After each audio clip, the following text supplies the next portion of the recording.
अस्सलाम वालेकुम दोस्तों, तुसीं देख रहे हो हसीन पंजाब टीवी तो मैं तुहाडा मेज़बान अमीर हमजा। दोस्तों, सब तो पहले अपने चैनल हसीन पंजाब टीवी को करो सबसक्राइब तो नाल लगे बैल का बटन दबाओ ताकि साड़ी हर नई आने वाली अच्छी और बेहतरीन वीडियो साडे वीरां तक आसानी नाल पहुँच सके और तुसीं वीडियो देखो सब तो पहले।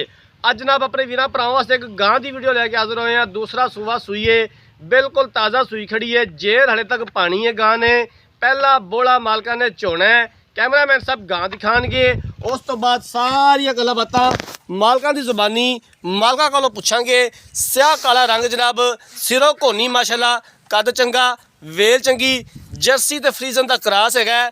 दूसरा सूआ एक गां सूई खड़ी है माशाल्लाह। थन बड़ा कमाल लग्या होया है, पूरा मुठ मुठ दा थन है और माशाल्लाह सोहनिया विरला ने।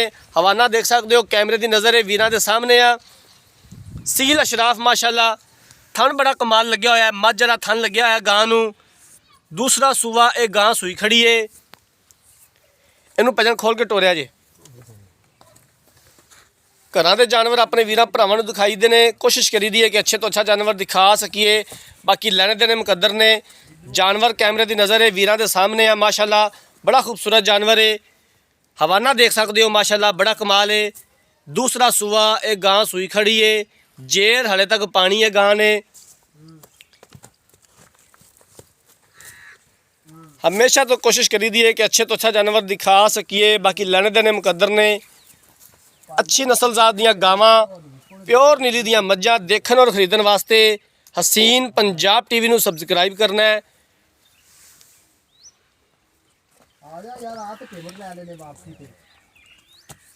माशाल्लाह गां दी लाम बड़ी है, कद बड़ा है माशाल्लाह। सर्दी गर्मी बर्दाश्त करने वाला जानवर है, हर इलाके च सरवाइव करने वाला जानवर है। जर्सी ते फ्रीजन का क्रॉस है, घरेलू जानवर है। बाकी सारी डिटेल इनकी मालका कोलों लै लैने आ। इन्हें जनाब पिछे वच्छा दिता है, वच्छा भी सेम अपनी मां रंग है, स्याह काला। इनू भाईजान बन दिओ तो सानू दसो इहदे बारे दो चार गल्लां बातां। अस्सलाम वालेकुम जी। वालेकुम सलाम भाईजान की हाल चाल ने? ठीक ठाक शुक्र है अल्लाह। गां जिहड़ी कैमरे की नज़र है वीरां दे सामने आ, किनवा सूआ सूई है? ये भाई जी दूसरा सूआ।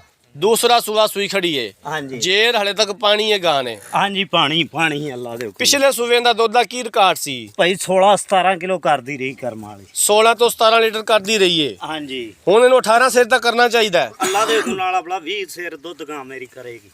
ठीक हो गया। कोई इन्हू मसला मसाइल गां नू? हाँ जी ना, देखो कोई मसला मसैद कोनी कर्म वाली नु, जिवें मर्जी जिथे कोई थना दा वादा घाटा ना, यरी दा भी ठुवर रंगी होवेगी अल्लाह दे हुक्म नाल। किन्ने दे पैसे ने दीद प्यार वाली, किन्ने दे आपां फाइनल बेचनी है भाईजान? ये भाई 3,30,000 दी आपा भाई दे देंगे। 3,30,000 रुपए दी हाँ जी, फाइनल किन्ने दी? दीद प्यार किन्ना को हो जाएगा? कुछ थोड़ा घना कर सकने आपा के मुੱਲ ही अगे प्यार मोहब्बत वाला कीता। ठीक हो गया। हाँ जी, इन्हू बच्चे नू उठाया जे। बच्चे नु उठा दे। लो जनाब, मालक दियां गल्लां बातां सुन लईआं ने। दूसरा सूआ सूई खड़ी है, जेर हले तक पानी है। पहला बोला मालका ने चोना है। पिछले सूबे 16 तो 17 लीटर दुध करती रही है। हुण इन्हें इंशाअल्लाह ताला 18 लीटर मालका की गारंटी है। 3,30,000 रुपया की डिमांड की है। दीद प्यार हो जाएगा और असीं इंशाअल्लाह ताला करवावांगे जितों तक हो सकिया। अगर किसी वीर भरा ने ये जानवर खरीदना है, राब्ता नंबर 0312 612 2054 0312 612 2054। इस नंबर पर व्हाट्सअप बनी है। अगर साड़ी अज वाली वीडियो पसंद आए, वीडियो लाइक तो शेयर जरूर करना है। जिंदगी रही तो मिलांगे एक नई वीडियो के नाल। अपने मेज़बान अमीर हमजा ने दो इजाज़त। अल्लाह हाफिज़।